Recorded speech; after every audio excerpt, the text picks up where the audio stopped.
नेहरू जी के मन में भी स्पष्ट था कि सिविल सेवक अंग्रेजों का वेतन लेते हैं और ये भारत के नहीं है। जो अंग्रेज हैं वो तो हैं ही, जो भारत के लोग सिविल सेवक हैं वो भी भारतीय नहीं है, दिमाग से अंग्रेज लोग हैं। उनको देश से मतलब नहीं है, वो अंग्रेजों की तरफ से भारतीय स्वाधीनता संग्राम के खिलाफ खड़े हुए थे। यही बात पुलिस के लिए थी, जिसको आज आईपीएस बोलते हैं, उस समय उसको आईपी बोलते थे, इंडियन पुलिस। आजादी जैसे जैसे पास आ रही थी, सारे कांग्रेस के नेता, नेहरू जी खास तौर पर, इस आईसीएस और कुछ हद तक आईपी को लेकर बहुत नेगेटिव मानसिकता से भरे हुए थे कि ये लोग देश को चला नहीं पाएंगे, इनको हटाना बहुत जरूरी है। शुरू में पटेल भी ऐसा सोचते थे, विशेष रूप से गोरे सिविल सेवकों को लेकर जो विदेश से आए थे। पर मैंने कहा ना कि पटेल के अंदर एक खास बुद्धि थी जो यथार्थ समस्याओं का यथार्थ समाधान ढूंढ पाती थी। हवाई बात करना बहुत आसान होता है, लेकिन प्रैक्टिकल सिचुएशन में जाके चीज को हैंडल करना, समाधान करना, उसके लिए अलग स्किल्स चाहिए होती। पटेल होम मिनिस्टर थे, देश संभालना उनको था, पाकिस्तान बनने का फैसला हो गया था, बहुत सारे मुसलमान यहां से पाकिस्तान जा रहे हैं, बहुत सारे हिंदू पाकिस्तान से भारत आ रहे हैं। ये वेस्ट पाकिस्तान में भी हो रहा है, ईस्ट पाकिस्तान में भी हो रहा है। ईस्ट पाकिस्तान जिसको बांग्लादेश कहते हैं, उसमें भी हो रहा है।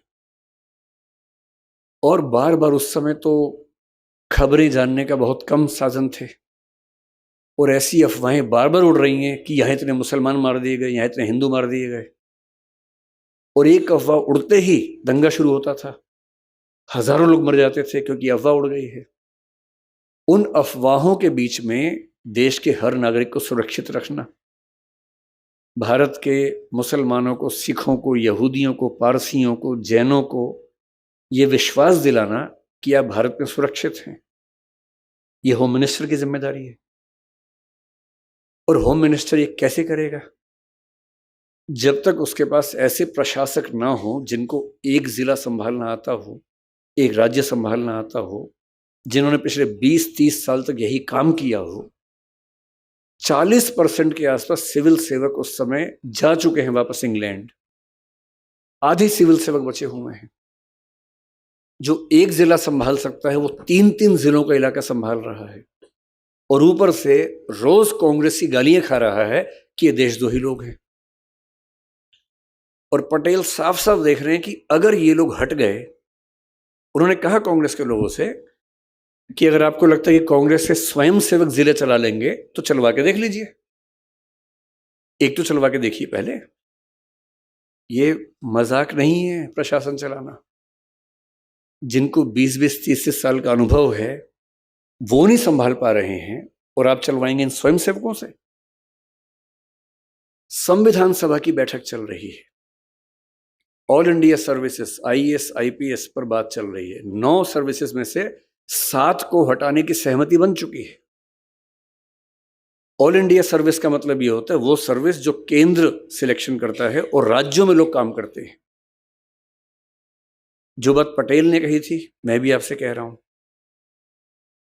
पाकिस्तान एक देश नहीं बचा है, वो पाकिस्तान है और बांग्लादेश है। कुछ भरोसा नहीं कि बलूचिस्तान भी हो जाए। युगोस्लाविया के 6 देश बन चुके हैं, चेकोस्लोवाकिया के 2 टुकड़े हो चुके हैं, यूएसएसआर के 15 हिस्से हो चुके हैं, और ये सब कुछ पिछले 50 से 100 साल में हुआ है। भारत एक ही है अब तक।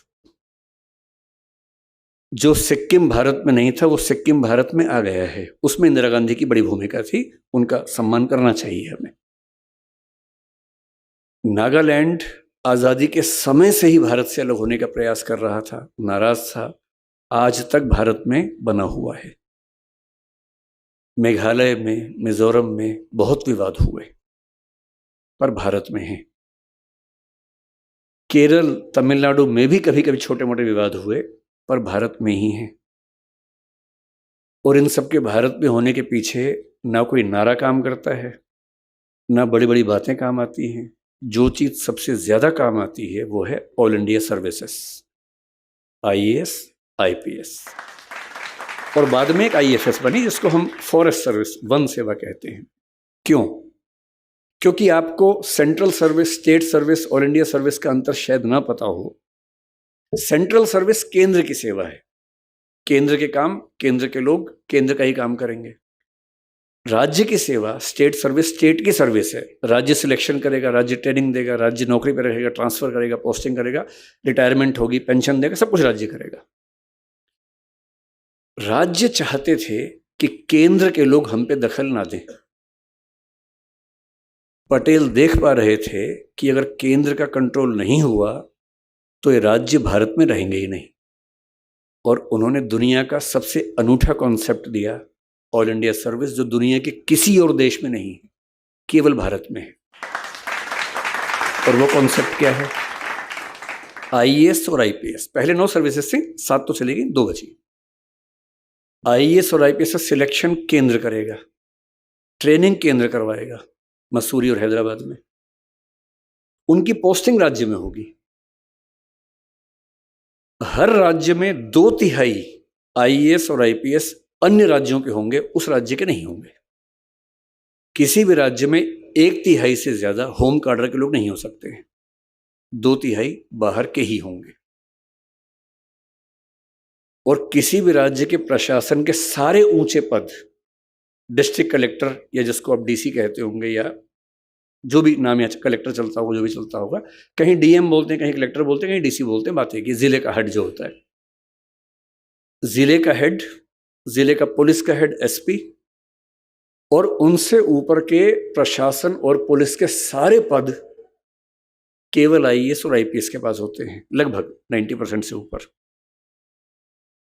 अगर भारत एक है तो इसलिए है कि चाहे नागालैंड हो, मैं किसी राज्य के बारे में गलत नहीं बोलना चाह रहा हूँ, सारे राज्य भारत के उतने ही हिस्से हैं जितने हम लोग हैं, पर जहां जहां आंदोलन हुए, मैं इसलिए कह रहा हूं, चाहे जम्मू कश्मीर हो, चाहे नागालैंड हो, चाहे कोई भी राज्य हो, उस राज्य के प्रशासन के और पुलिस के सबसे ऊंचे पदों पर बैठे हुए हर 3 में से 2 अन्य राज्यों के लोग हैं, और उनके होते हुए उस राज्य के नेता बहक भी जाएं तो भी प्रशासन देश के हित में रहता है।